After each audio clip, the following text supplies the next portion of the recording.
Thanks for joining us today on Leadership Log, which is a podcast for the Air Force Lifecycle Management Center community on topics of interest. And the topic of interest today is the Civilian Developmental Education programs. And we're talking with some alumni from those programs and going to get their experiences and their education that they gained from their time with it. So we will go around and meet everybody first. We'll start with John. Hi, everyone. My name is John Bailey. I am currently the Deputy Director of the Agile Development Office, which is in the Advanced Aircraft and Fighter Directorate at Wright-Patterson Air Force Base.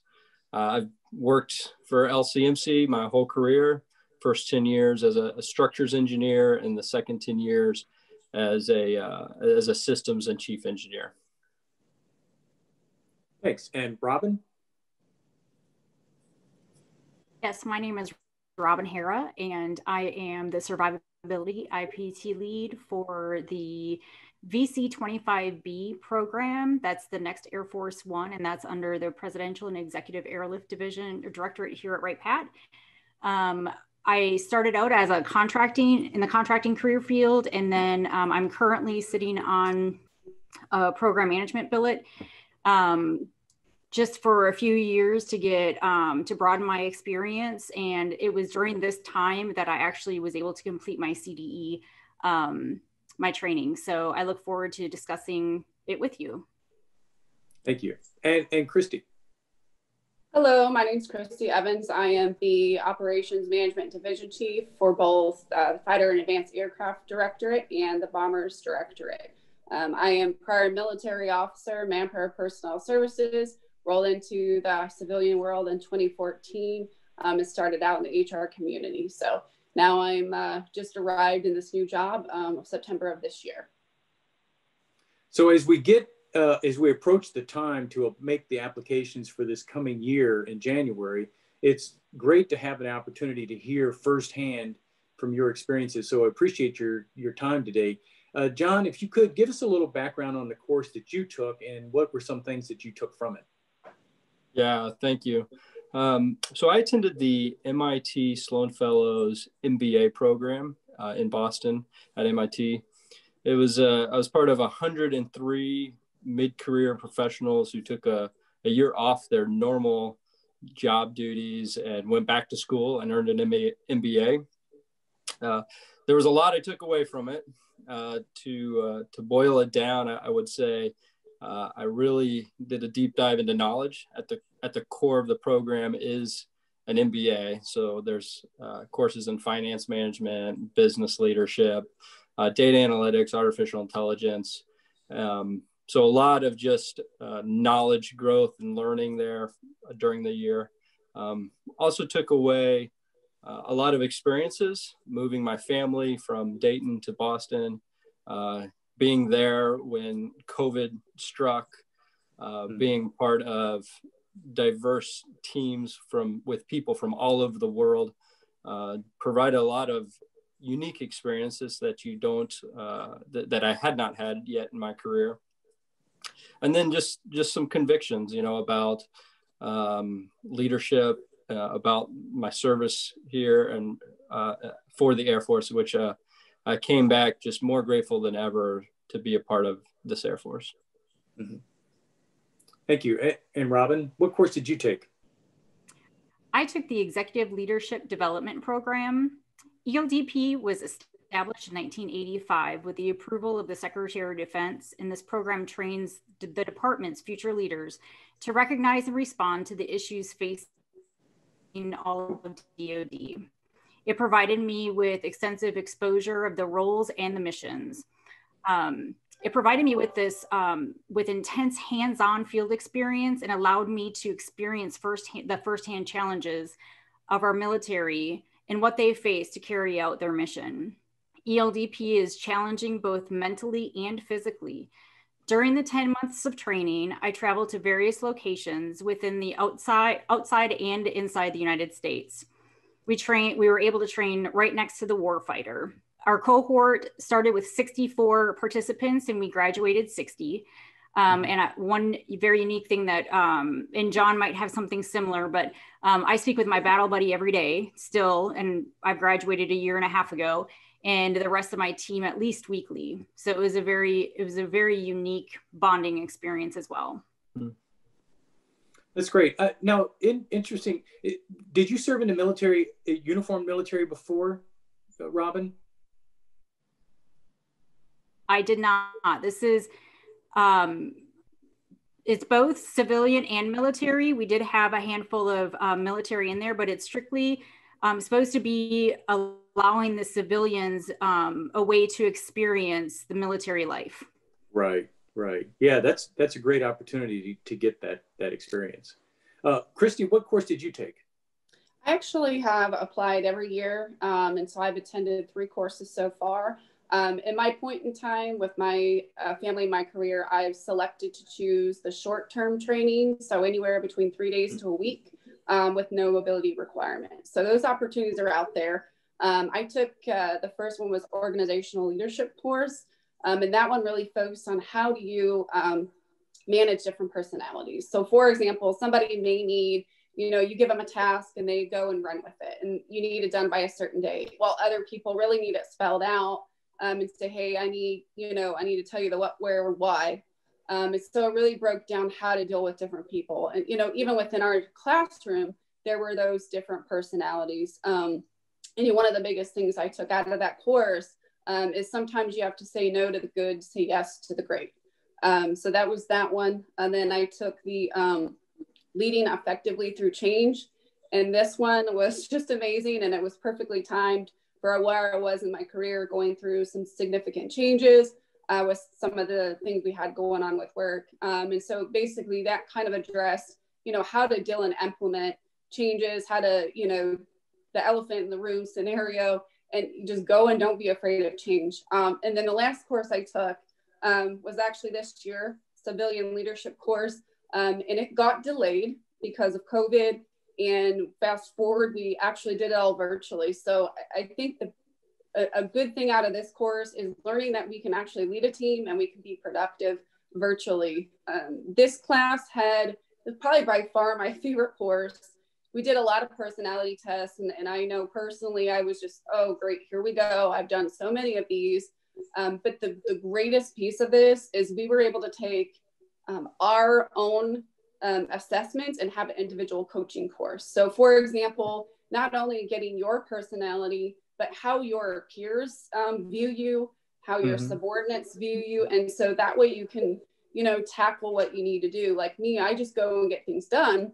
And sometimes I don't tell my leadership, hey, this is what we did, even though it's very pivotal. So those were some of the things that we were able to identify. So it was a great course and just a very good example of how you can be productive virtually. So it was really well done.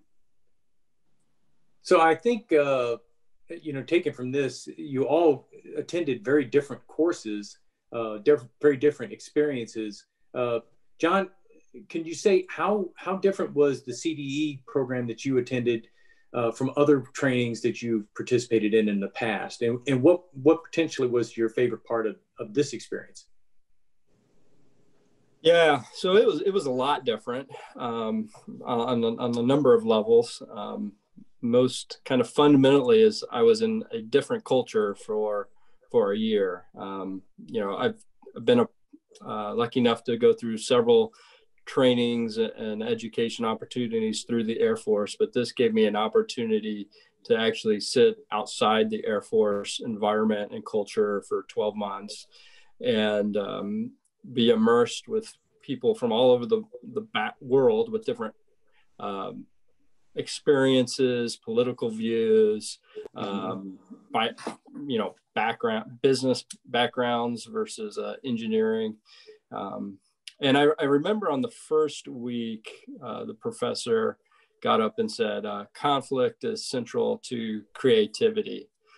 Yet most of you have gotten where you are because you're masters at avoiding conflict. And that stuck in my head. And soon enough, we got into group work, and everything throughout the year was a team project. You almost never did something alone. And so working with people from all over the world with all these different backgrounds led to conflict almost immediately. I mean, it was hard to schedule a meeting, let alone work through some of the hard topics. But I really, perhaps my favorite thing was actually working through that, because I really got to both experience kind of the hardness and the time-consuming nature of bringing people from different backgrounds together, but gain a lot of experience and skill and moving conversations forward and building upon each other's perspectives and point of views, and seeing how very creative solutions come out of that type of dynamic and diverse collaboration. So yeah, training was very different because it was a different culture for 12 months. And then, yeah, perhaps my favorite thing was just learning how to get great ideas out of that teamwork. Right. Great. And Robin, what about you? What was your favorite part of the experience? Ooh, that's really difficult. I feel like my CDE experience was different in many ways. If I could get back to that, speaking with the differences of the CDE, I mentioned earlier that this was a 10-month program, but you're not away from your family for 10 months.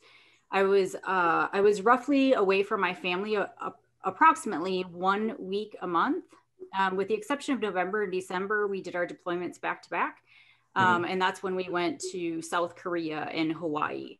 So that was an 20 day deployment. So the differences in my training, I believe, are that so you have 10 months with these people. Again, 60 of us graduated. You're flying to all these different locations, but when you're not deployed and you're back at home, you're also working on your capstone project. So you're always busy. And another thing with this experience that I believe is very different from some of the other trainings is that it's not a regular 8-hour day. We were up doing PT in the dark. We would go and we'd get so much time to shower and get changed for the day. Then we would go and get briefings or do classwork until the end of the day. And then we would break out into breakout sessions and work individual projects for those deployments and or work on your capstone project. On top of this, you were also chosen periodically to be either your team lead, 30 people, or the entire cohort lead, where you were actually, so there's leadership opportunities everywhere. But like John had mentioned with conflict, because this is DoD wide, I had, I'm trying to think if I don't think I had any other Air Force. Oh, I did. I had one in my group, but we had every branch of service was present. And so you're going to run into that conflict and you're exhausted by the end of the day, every deployment. But what you take away from it, like Christy was talking about, we did a bazillion assessments. Mm-hmm. And I grew so much as a person in those 10 months that even my husband mentioned it. He was like, wow, he's like, you're really, evolving and changing. And so that was really neat to see. So my favorite part about it, I think, there are so many aspects of ELDP that I could talk about and I would love to talk about with anyone, but the biggest takeaway for me is my team and the family and the connections that I made. Because when you go through those types of experiences, sleeping in the dorms with like no covers and, it's just, you have a bond. And for me, that was my number one favorite part of ELDP. Great. Thank you. Hey, Christy, what about you? Well, I think, so I'm prior military, been through eons of training, and some of it's repetitive, but I think as a leader, you can never stop learning. And I think the neat part about CDE is you have a list of different courses you can take. So whatever interests you, whatever you want to work on, And my favorite part is learning the different perspectives and strategies, not only from your instructors, but your classmates. And honestly, the courses that I've attended, they've made the process super easy. You get your airline tickets, they work closely with you. They set up lodging, and for mine, I don't know about the others, but they fed us very well, and we had unlimited coffee. So it was a great experience for me. That's the important thing, unlimited coffee. That's always the important part. Okay, so let's talk about application towards your current duties. So John, tell us, how have you applied some of the things that you learned from the course to your current duties?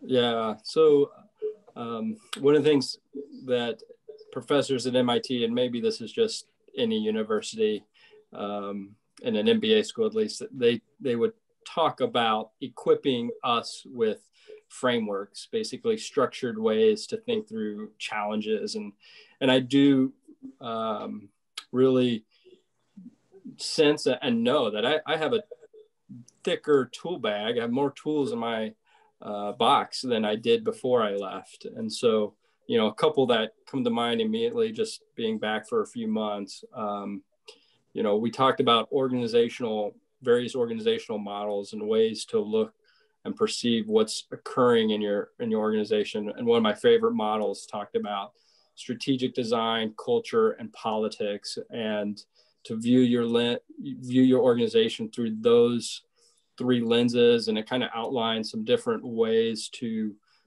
make sure you're spending time working on each three of those lenses. So my organization, the Agile Development Office, has gone through a lot of change in the last year. We're under COVID operations. We're also working some pretty high priority programs for the Air Force. And as I think about, you know, how to work with my teammates and tackle different projects and prioritize our efforts, prioritize my time, I think about working in those three areas, not just working on policy and process, but also working on culture and also working on relationships and politics. So that's one example, you know. And another very practical example is that one of our projects is Skyborg, which is an autonomous AI powered attritable drone. And at MIT, I took courses on artificial intelligence. I learned how to code in deep learning, and even teach my daughter how to code a little bit in deep learning. So now, as I help manage and I help guide the team, you know, execute the program, I feel I am more equipped and be a better risk assessor, an allocator of resources, just because I've got now a deeper knowledge in areas that I didn't have before. So those are two things that come to mind: applying frameworks and then applying knowledge that I gained. Thank you. Robin, what about you? So I'm applying what I learned from ELDP in my current position. By my leadership has been utilizing me for some special projects and discussion forums. Now, this was before COVID, so I was able to get some groups together and brainstorm ideas for a better working environment and things like that to tackle different issues in the office. So that was great. Another thing that I've been doing with my CDE experience is these type of podcasts or Zoom sessions. So this is my second one. I did a podcast for AFMC last year for CDE to talk about my experience. And I offer that up. If anyone can look me up in Global, Robin Harrah.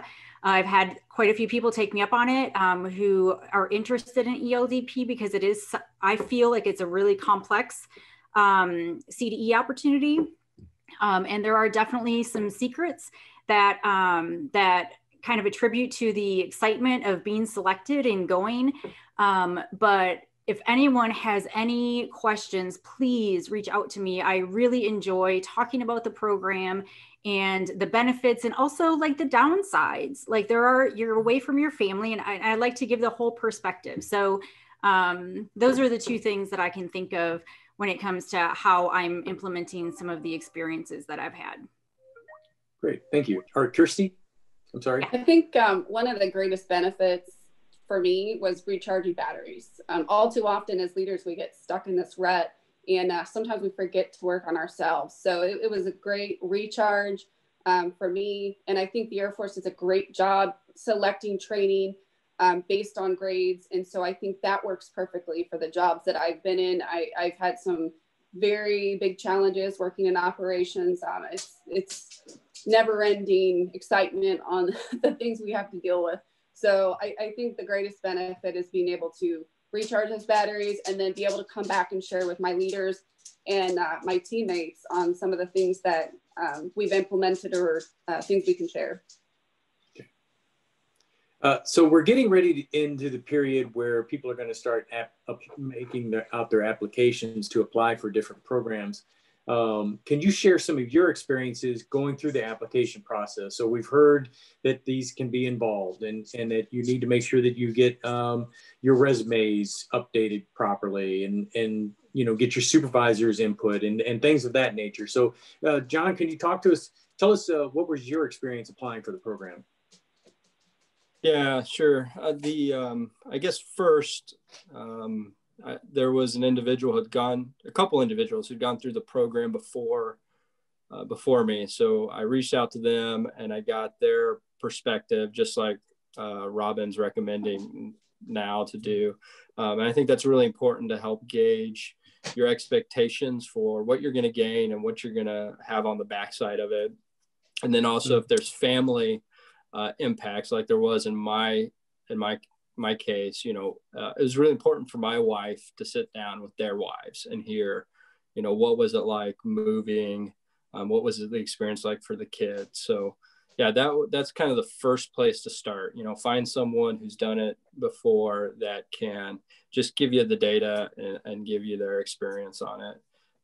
You know, second, I reached out to Dr. Barker, who was the acting director of EN home office at the time. And I went and saw him and just let him know kind of what I was thinking, and just sought him out as like a mentor, like provide me some feedback, like, what do you think? And that was really helpful. You know, he certainly helped shape my perspective from maybe being a little too centric on myself and what I would gain, and more on the Air Force and what will the Air Force gain out of sending John to this program. So I really appreciated his counsel and guidance.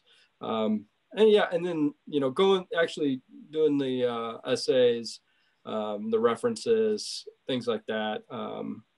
Again, that's pretty structured in terms of the process, and pretty, not easy, but straightforward.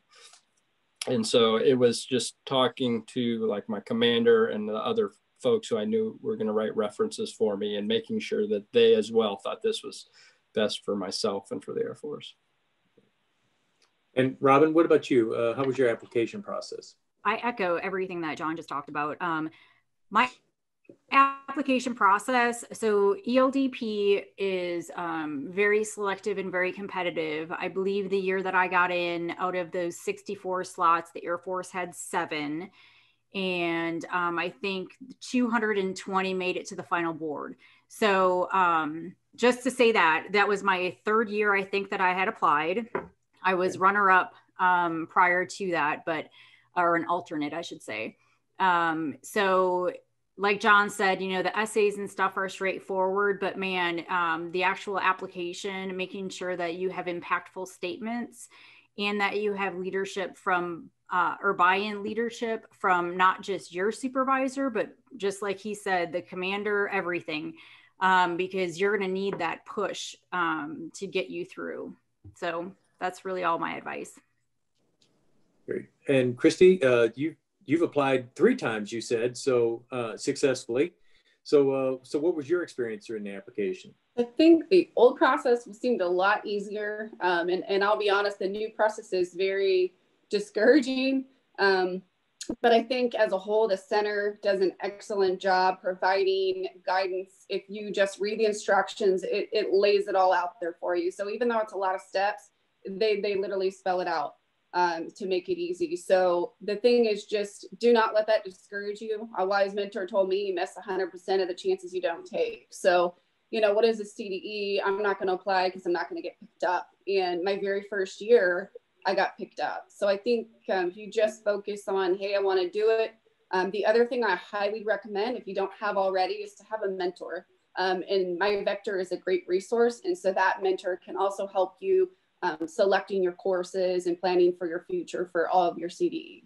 So I think I can guess the response to this last question that we have today, and that's whether or not you would recommend someone apply for a CDE course.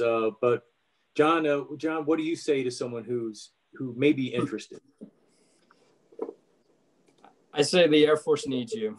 You know, I talked at the beginning, I left with some convictions after spending a year outside the Air Force.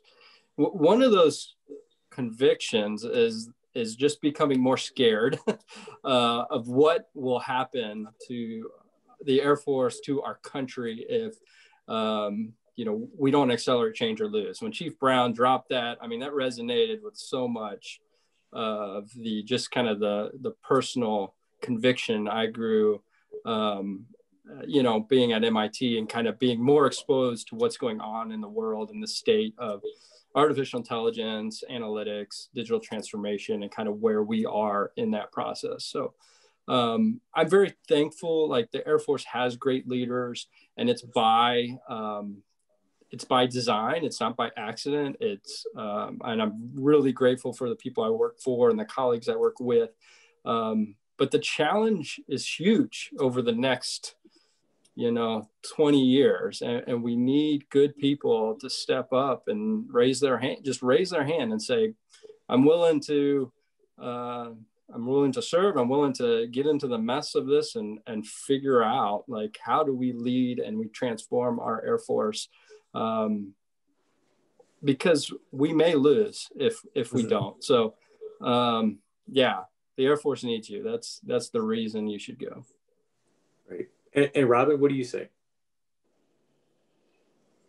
I say that I kind of took this a little differently, in the respect that I would definitely recommend for anyone who wants, but I want them to, just like we talked about earlier, is they need to be in it for the right reason. The impacts that are going to be happening in the office and in their family lives.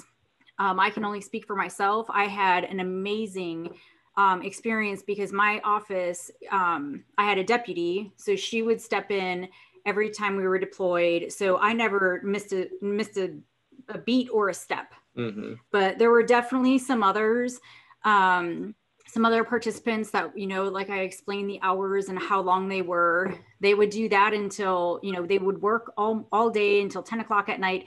Then they would go back to their hotel room and have to do their actual work until, the wee hours of the morning. So, I caution that these CDE opportunities are great. And man, if you get accepted, it's amazing. But you need to make sure that you have all your ducks in a row before you sign the paper. Because again, we lost some people because I don't believe that they had proper expectation management maybe coming in. And I also believe that the people that are interested in these opportunities are the leaders that are already showing leadership potential in the office. Because I don't believe that you can send, as a supervisor, you can send an employee to one of these trainings and expect them to become a leader. I think these are the people who should be signing up and going after these opportunities are probably already showing future or leadership, abilities. Mm-hmm. And Christy, what would you say to someone? I am an absolutely strong advocate of CDE. It's free training. The Air Force put in that effort for us to develop. And I think as we go in, there's always room for us to grow. And even if you walk out of that course and learn one thing, to me, it's valuable. And so I think the other aspect to that, not only applying for CDE, but AFPC's reached out to me, the center, and the command for additional training opportunities. So not only do you open yourself up for CDE, but other future growth and training development. So apply, you might as well. If you want to develop, go for it. If you just want to sit in your job and you're happy, that's fine. So I definitely recommend applying for CDE if you're remotely interested in doing it. And again, I took the smaller version. So if you're afraid of a big commitment or you don't have that ability, they do offer, anywhere from 3 days to a week. So don't let that discourage you either. So I think the takeaway is make sure that you do some research, you understand, go into this situation with your eyes wide open so that you understand what the expectations are on you and potentially on your family, to reach out to mentors and to your commanders and supervisors, maybe even the three of you, and get some questions answered. Before we close up, is there anything else that we've left that you'd like to really kind of foot stomp on? And we'll start with John. I'll just build upon what Robin and Christy were saying.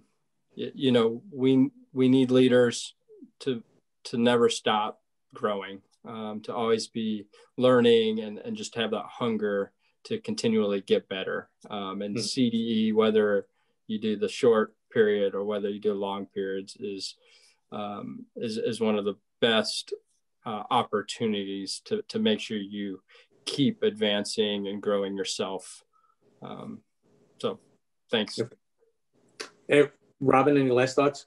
So I just, again, echo what John and Christy just said. I think Christy just summed it up actually very brilliantly, that, we do need the leaders. And I hope I didn't, when I was speaking, I didn't want to downplay that, because we do. And the 60 of us that graduated are gung-ho and making changes every day.